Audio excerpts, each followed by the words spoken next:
It's been far too long since we last said this, but the Mariners have won a series. Let's talk about it coming up here on the Locked On Mariners postgame show. Colby, hit it.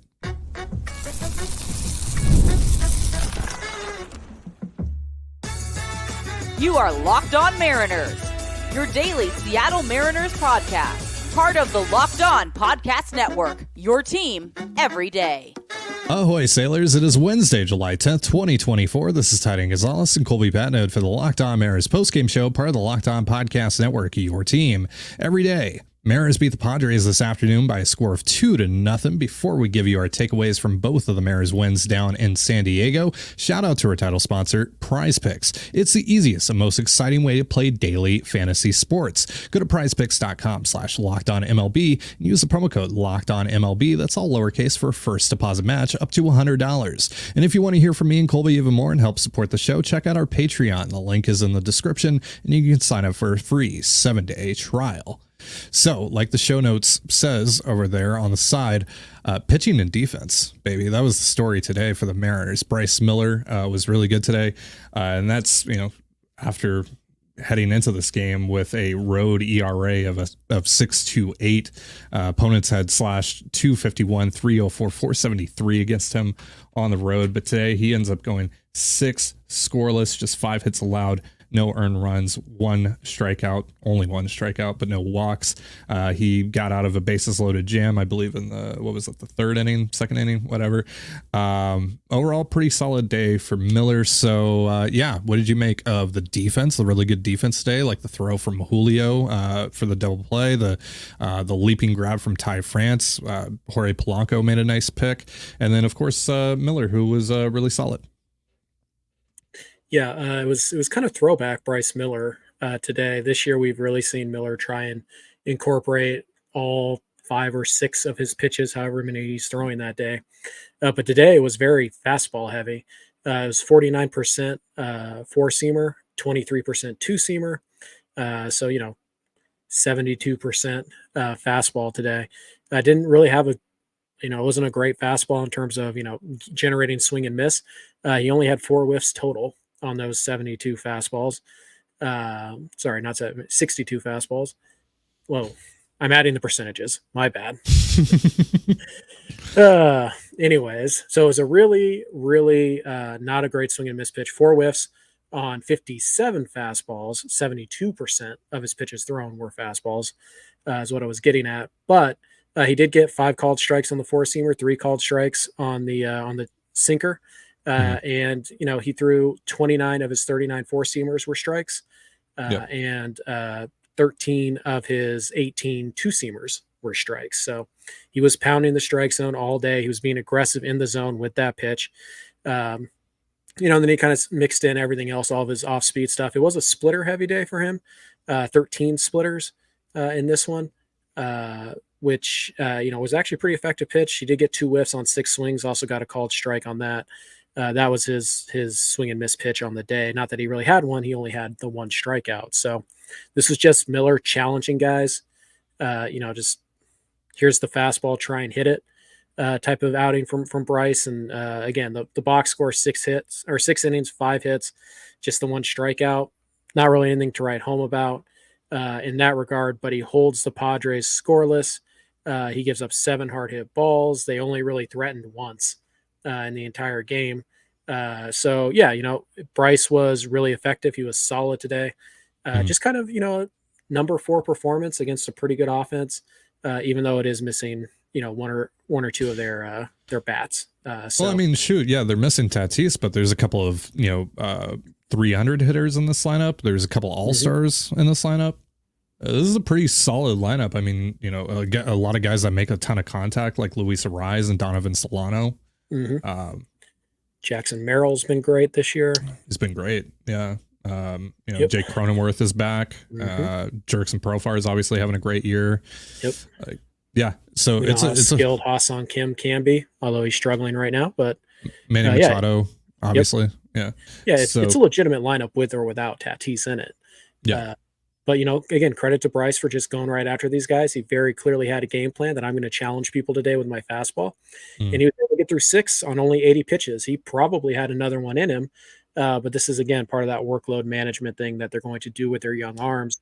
They want these guys to be available in September and October, and Miller just hasn't, he's still on not as much of an innings cap or a pitch count or whatever you want to call it as somebody like Brian Wu, but they are going to be a little bit careful with him. And you had Stanek fresh, you had Voth fresh, you had Munoz fresh.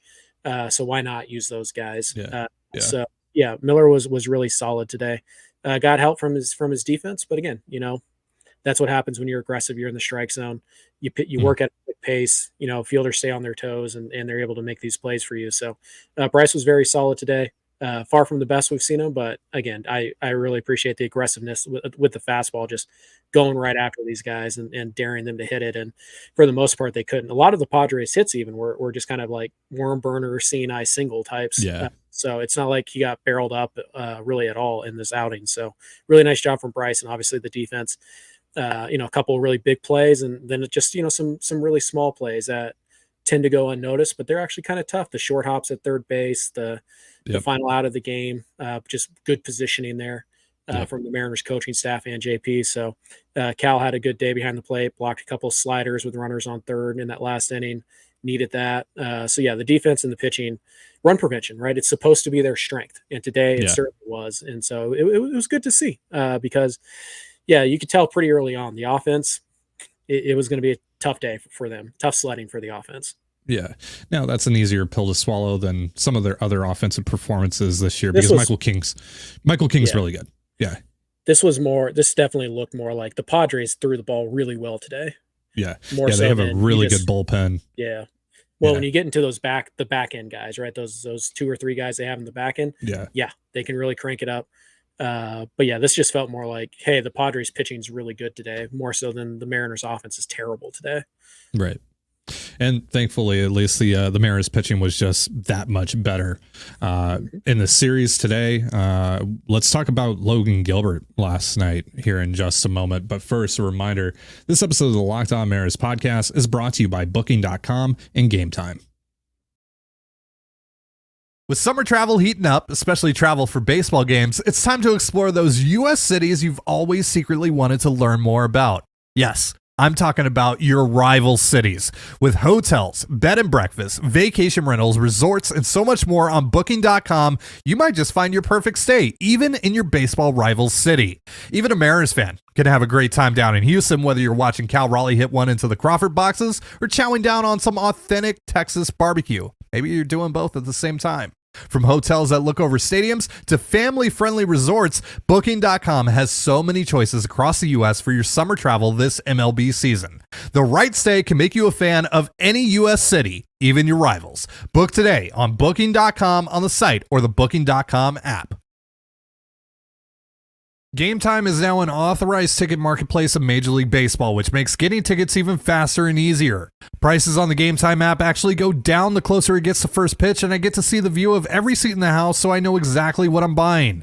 GameTime's last-minute deals give you up to 60% in savings buying last minute for sports, music, comedy, and more. And to avoid any surprises at checkout, you can turn on their all-in pricing to see the full cost, fees included.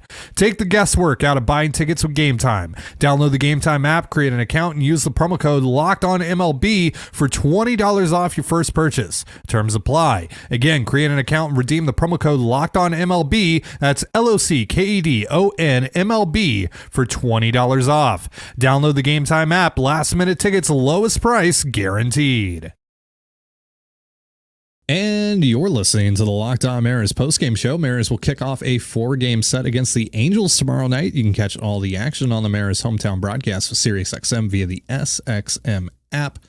So the pitching, of course, was fantastic in this series for the Mariners, and that goes beyond Bryce Miller and Andres Munoz today. It was also Logan Gilbert yesterday, as well as Gregory Santos, who we're going to get into a little bit later. But this was also kind of an example, and you worded it this exact way on Twitter last night, of Logan Gilbert turning a great start into a good one because of, giving up late home runs, which ultimately didn't matter in the grand scheme of things. Thankfully, the Mariners dropped 8 on the Padres last night, so he had some breathing room. But yeah, it'd be nice to see Gilbert be able to finish off a start. Like, it seemed like he was well on his way to a Maddox last night. That didn't end up happening. But still, like, a really, really good start for the Mariners All-Star. Yeah, he was really solid again. I think this is probably the third time where the last hitter he's faced has hit a home run off of him, and it's unfortunate because his already really good numbers could be great. They could be like Cy Young worthy if he could just avoid that mistake in his last batter. But it happens. He was at 87 pitches. He had a big lead. He wanted to challenge the number 9 hitting catcher, and he just it wasn't a very good pitch. But overall, Gilbert last night really solid. Goes into the 8th inning, which is, kind of common now for Logan. 7 strikeouts, only the 4 hits, just the 1 walk. But yeah, it was really interesting too, because Logan didn't have like the big swing and miss pitch until later in the start. He really, I think through 6, he only had 3 strikeouts. So he really tacked him on there at the end, and you could see the splitter really starting to play up as he threw it later in this game. And the curveball was actually his best pitch last night, which is something new. Wasn't he only at like 37 pitches through 5 or through 4? I think through 4. Yeah. He was being very efficient. It was a really interesting outing from him, because it seemed like the Padres game plan was, we're going to sit on the slider and that's the pitch we're going to hit. And it's like, really? That's your game plan, huh? Because Logan threw 34 fastballs yesterday. He got 8 swings and just 1 whiff on them, but he had 13 called strikes on the 4-seamer.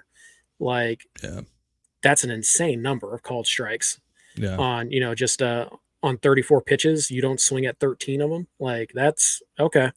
So it really did seem like they were going to sit on the slider. And I mean, he threw 26 sliders. They swung at 17 of them. So it was just a weird looking game plan. Logan took advantage. He was using the fastball early to get up in counts and to get a bunch of quick outs with his off speed. But yeah, the swing and miss pitch last night was actually the curveball. He threw 12 of them. He got 8 swings, 4 whiffs, even got a called strike on that. So he had 3 pitches with a called strike plus whiff rate of 38% or higher, which is quite good. So yeah, it was just a really weird looking game plan from the Padres. It really did look like they're like, we're probably not going to hit the fastball, so let's just focus on everything else. And that's not the strategy you want to take with Logan Gilbert, not this year, not when he's mixing in everything else really well. So Logan just mixed it up, and then, just the one blemish at the end, unfortunately, got him again.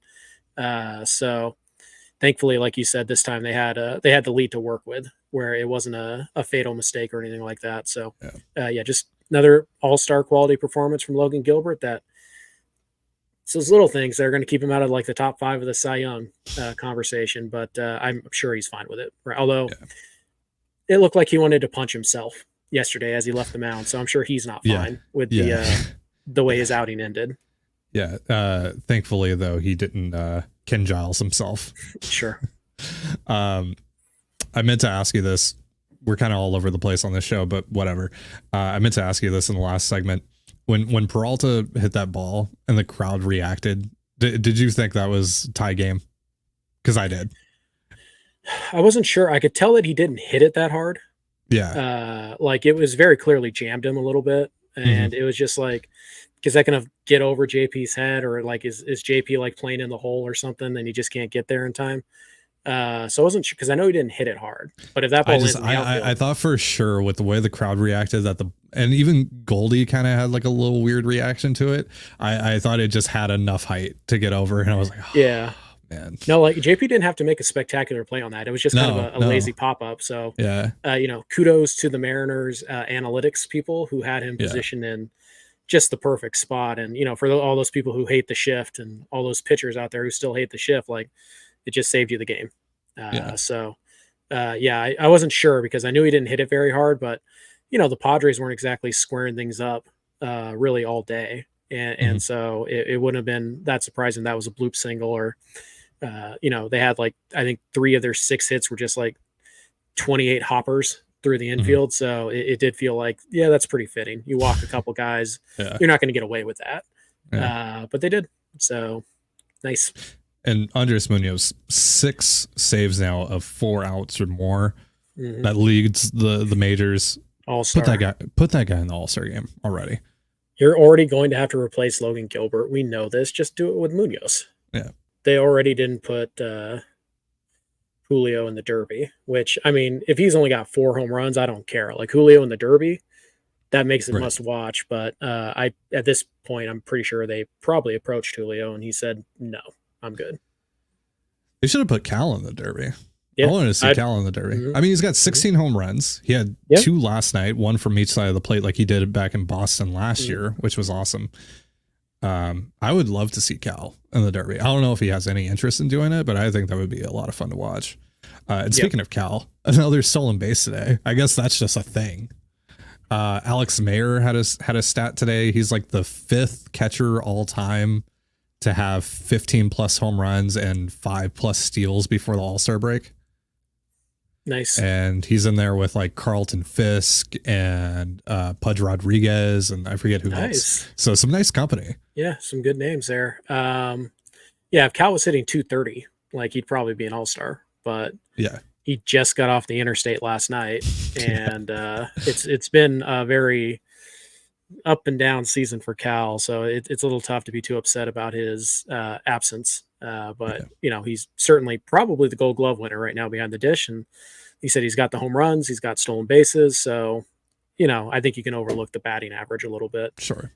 For Cal, but Cal going to mess around and go 30-10? Why not? Why not at this point? I appreciate how much the Mariners ran today, by the way. Yeah, I mean, again, with how much this offense has struggled, you got to try and find a way to manufacture runs. And look, that Cal stolen base led to a run. Mm-hmm. I mean, particularly, with how King looked, with how the arms you were seeing out of the bullpen looked. Like today was a good day to be like, let's try and create some chaos on the bases, and they stole a couple bags. Bliss got caught. Bliss may not be a great base stealer. He was out by a pretty good margin, so I can't imagine he got a great jump on that. But whatever, it was worth a shot. But the offense did score 8 last night. So it was an interesting series for the offense because again, like we talked about today, like Michael King's really good, and those 3 guys that they faced out of the bullpen today are really good as well. Very good. So you don't feel too bad about that. Like not as bad as as we've probably felt coming out of some other games, especially in recent weeks. But another one of those kind of regressive days for Julio after he has like a big game yesterday. He has a 4-hit game yesterday. He has a 4 strikeout game today. So that's still found a way to impact the game. Yes. Yeah. So that's good. Obviously the big play on center field to double off Solano. But hey, let's give some props to Jorge Polanco. 3 hits in the series. He goes 1 for 3 today. He ended up driving in technically both of the runs. He only gets credited for one of them because the other one, it was a routine ground ball for Luis Ariz, who just let it go through his wickets, which we greatly appreciate. But yeah, overall solid series for Polanco, who right now is fighting for his spot on the roster, I would think. Yeah, he looked better at the plate. The one hit he did have today was a really good piece of hitting. It was a fastball. It was in the middle of the plate, but it was down below the knees, and that's a pitch that we've seen him roll over on a lot this year. And he didn't, right? He stayed on top of it, drove it into center field. Also had the really nice play today, and he looked fine defensively yesterday. He just had the one blunder in the 9th because of course he did, because we can't praise Jorge Polanco without him doing something to be like made up for it today though with a nice pick at second. Sure. And drove in the only RBI of the game. And he also drove in the other run thanks to Cal Raleigh. And again, it was just another day where it's like, hey, who really is doing their job right now for the Mariners besides their pitching? The role players. They're really stepping for up. real. Because it was, again, not a good day, not a good series for JP, not a good series for Garver, not a good series for Rayleigh. So I mean, it's only 2 games, so it's kind of tough to be like, oh, they suck this series. Like, whatever. Hey, Victor Robles, another hard hit ball. He probably should be playing. Yeah. So every day. Let's talk about Dom Canzone, and then let's talk about Gregory Santos here in just a moment. But first, a reminder, this episode of the Locked On Mariners postgame show is brought to you once again by Prize Picks. PrizePicks is the easiest and most exciting way to play daily fantasy sports. Unlike other apps, on PrizePicks, it's just you against the numbers. All you do is pick more or less on 2 to 6 player stat projections and watch the winnings roll in. You can now win up to 100 times your money on PrizePicks with as little as 4 correct picks. You can turn $10 into $1,000. PrizePicks is available in more than 30 states across the country, including California, Texas, and Georgia. And a general rule of thumb here, if they breathe air and they're scheduled to pitch against the Mariners, it's probably a good idea to pick more on their strikeouts. Download the PrizePicks app today and use the promo code LOCKEDONMLB for a first deposit match up to $100. That's promo code LOCKEDONMLB on PrizePicks for a first deposit match up to $100. Pick more, pick less. It's that easy. And you're listening to the Locked On Mariners post-game show. Once again, you can catch the M's and the Angels tomorrow night and across the weekend on the Mariners hometown broadcast with SiriusXM via the SXM app. All you have to do to find that is search the word Mariners. And Colby and I were just talking in between segments here. You might not have to face Taylor Ward potentially in this series. Apparently the Pirates are being aggressive to potentially acquire the Angels outfielder. So that'd be nice if you had to miss him. He's one of the very few bats you have to worry about in that lineup right now. Angels can hit a little bit. You will 100% be missing Luis Rengifo this week, which is fantastic because that dude almost as scary as Mike Trout against the Mariners, like almost that level. He has historically crushed the Mariners. He's done a lot of damage. At least in my head canon. I don't know what the actual numbers say. Like I'm gonna look it up. So you do your thing here, but sure. I would be shocked if he's not hitting like at least 300, 400, 500. Yeah, I have to imagine that's what it is. It feels like he always does something against them. But yeah, so like David Fletcher back in the day, right? Get Shohei He's now a Ohtani pitcher, out whenever you need to. Yeah, I think so. Yeah. Mariners pretty much handle Shohei Ohtani, but anytime David Fletcher comes up, it's like, oh, well, great. Here comes a double just over the head of Ty France. Right. Doesn't matter how. It'll happen. So some unfortunate news. Dom Canzone landing on the injured list today with a groin injury. They've recalled Jonathan Clase. We were dead wrong about Rengifo. Okay, so it was a headcanon thing. Yeah. 244, 286, 431. Wow. Yeah, I know. The Mandela effect, the Rengifo effect. He's been really bad at T-Mobile Park, and against the Mariners in Anaheim, it's 276, 326, 436. I mean, that's pretty good. Like, and it's solid, but like that's not like, terrifying. It just feels like every time he plays the Mariners, he does something. Maybe he does. Maybe he's got like 6 go-ahead base hits or something. But right. Yeah, for the most part, the Mariners have handled him. Either way, you won't have to face him this weekend. How about that? So Canzone on the IL, Clase is back up. There's quite a few things that we can talk about with the Canzone injury. One is like, if this is more long-term, I mean, that kind of forces them into adding at least one outfielder, right? Right. Possibly two. Gonna do anyways, right? And then the other thing is Victor Robles. Does he end up playing more today? It seemed like that would be a good opportunity to do that. They ended up playing Dylan Moore in left field instead. But Robles has been solid. He's 8 for 22 since joining the team. Obviously, that's over the course of 27 sporadic plate appearances since June 5th when he joined the team down in Oakland. But he has 5 hard hit balls, I believe, already, 7 barrels since joining the team. Or 5 of his 8 hits have been hard hit balls, and he has like a couple of other hard hit balls that have gone for outs.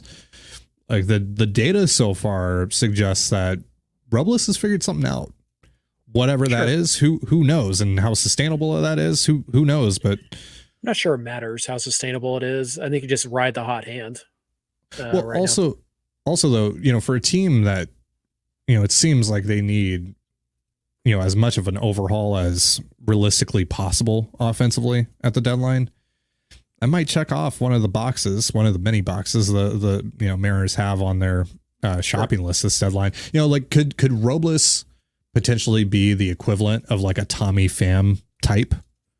Yeah. With better base running and defense. Yep. In this instance. Sure. I don't think you can make that call on 27 plate appearances, which is why you should play him more. So you can make that call by the time you get to the end of July.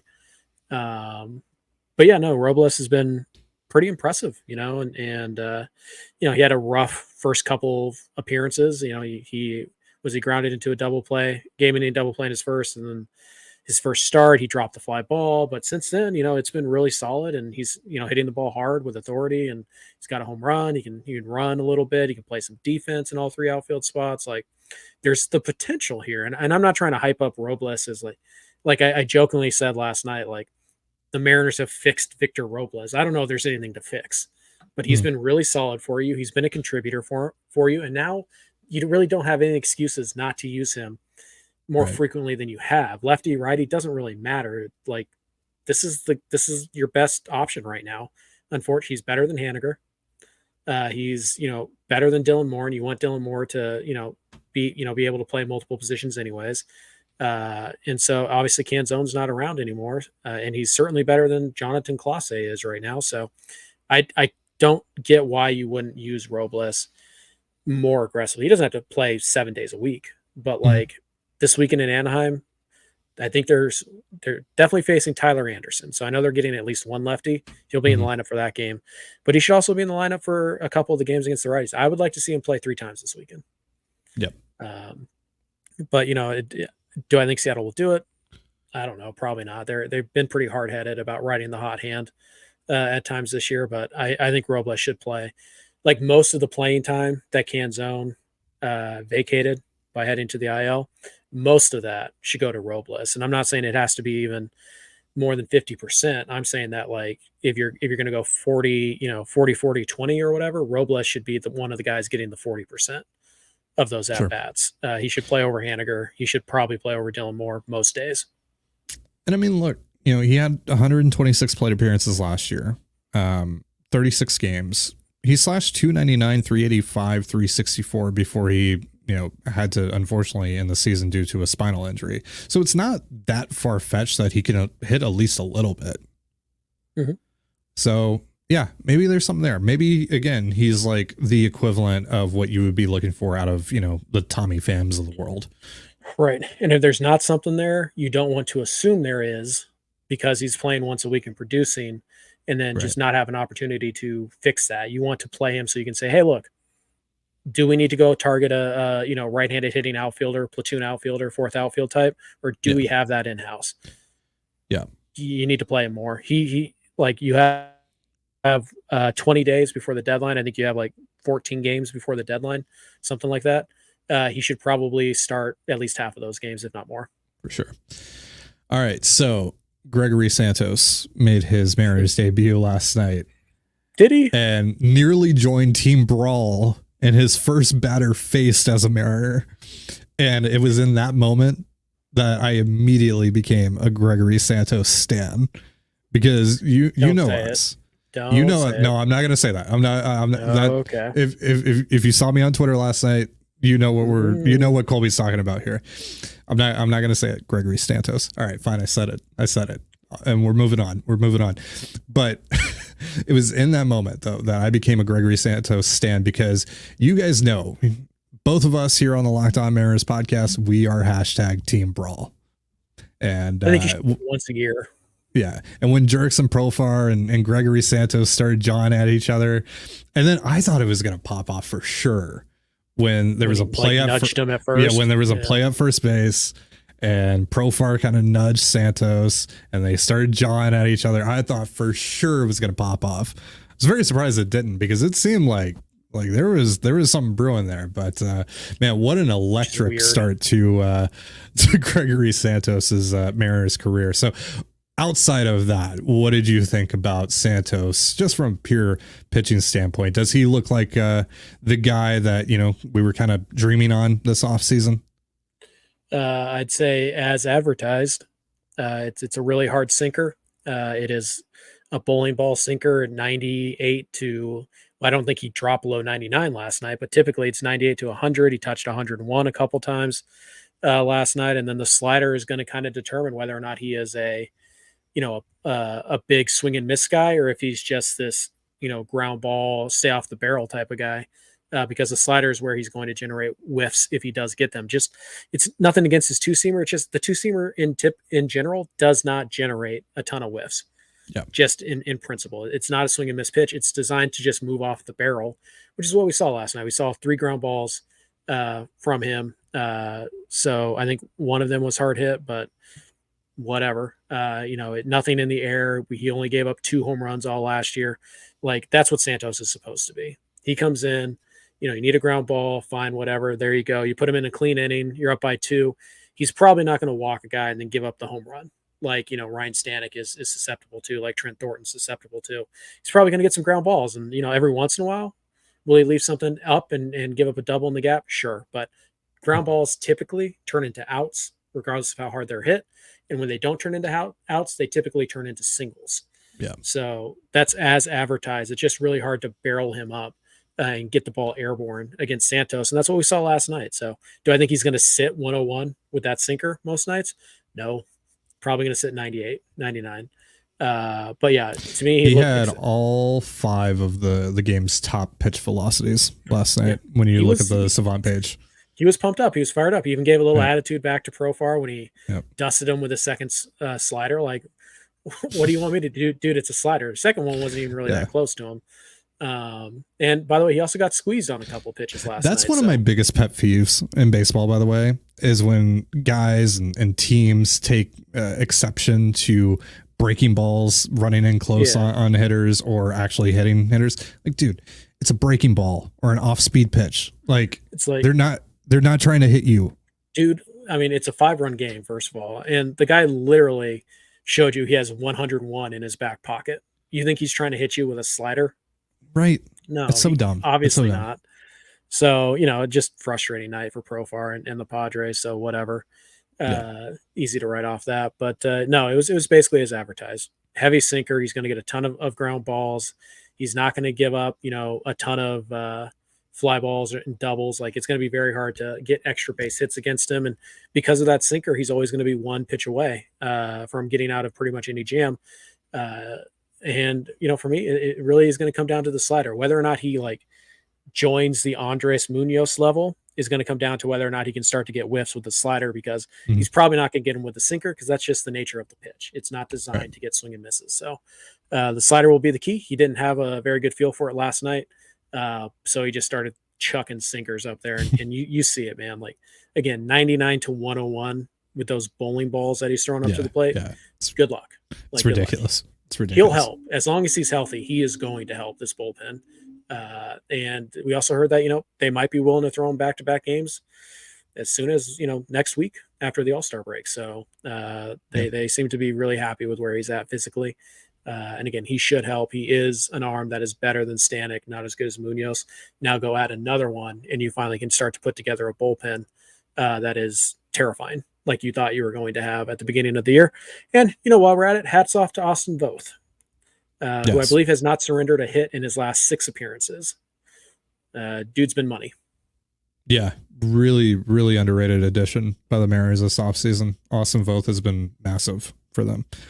And he's kind of found his way into that mid to high leverage role, right? Like that 6th inning guy, essentially. We've seen him come in the 7th with a runner on second and 2 outs and be that guy, kind of the fireman type of guy. It's kind of the role that JT Chargois he handled for JT Chargois, Penn Murphy, those guys. Yeah. Yep. Just kind of like, hey, let's get out of this inning without using our high leverage guy. Let's get out of this. And can you go 4 outs? Sure. If you need me to, I can go 4 outs, but it's a really important role. Scott uses it a lot. It's a role that he really values. And it appears, at least to me, that Voth is that guy, period. Full stop. That is his role. If anybody else comes into it, it's just probably because Voth isn't available that day. Yeah. And then Gabe Spire might be back after the All-Star break. So that's even more good news for this Mariners bullpen. Could start his rehab assignment later this week. Seems a bit aggressive to me, but I would imagine before the end of July, at least, Spire is back, assuming no major setbacks or anything like that. Yeah, absolutely. All right. So that is going to do it for our show. Before we get out of here, a reminder that Locked On has launched the first ever national sports 24/7 streaming channel on YouTube, and now it's also available on Amazon Fire TV and the free Fire TV channels app. Locked On Sports Today is here for you 24/7, covering the top sports stories of the day with the local experts of Locked On, plus our national shows covering every league. Find Locked On Sports Today now available on the free Fire TV channels app. Thank you so much for joining us here on the Locked On Mariners postgame show. For Pat Note, I'm Ty Dane Gonzalez. Be sure to give us a follow on Twitter at @LO_Mariners. You can follow me at Ty Dane Gonzalez and Colby at CPAT11. That's CPAT11. You can also find all that stuff in the description of this episode. Have yourself a beautiful baseball day, and we'll see you next time. Peace.